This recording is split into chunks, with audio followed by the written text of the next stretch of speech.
Alors, on va voir comment paramétrer le logiciel Tux Typing. Donc déjà, on va régler la langue dans le premier menu en cliquant sur Setup Language et choisir la langue voulue, en l'occurrence le français. Dans le menu principal, donc j'ai accès aux différents modes de jeu et je vais aller dans les options pour éditer les listes de mots.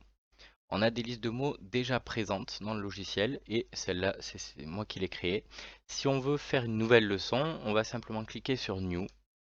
Donner un nom à cette leçon. Alors par exemple, je vais l'appeler mot de cette lettre. Alors il faut savoir qu'effectivement, il y a les leçons de Tux ne vont que jusqu'à 5. Donc si on veut complexifier, c'est bien de pouvoir en créer. Et je clique sur OK. À partir de là, pour modifier ce qu'il y a à l'intérieur, je vais aller chercher ma leçon. Donc mot de cette lettre se trouve juste après. Et je vais appuyer sur la touche Entrée. Donc je choisis mes mots de cette lettre. Par exemple, alors avant de démarrer, il faut appuyer à nouveau sur Entrée, sinon ça ne fonctionne pas.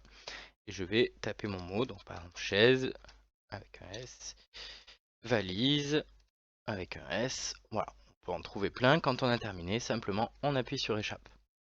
Si je veux après coup en rajouter, je vais revenir dans mon éditeur de liste, je vais chercher la leçon, mot de cette lettre, j'appuie sur entrée et là je retrouve donc ma liste de mots que j'avais déjà établie.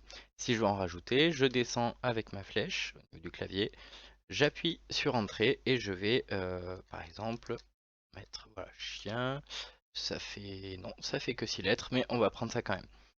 Une fois qu'on a terminé, donc échappe. À partir de là, on va retrouver dans nos menus de jeu, donc je vais prendre par exemple un niveau moyen.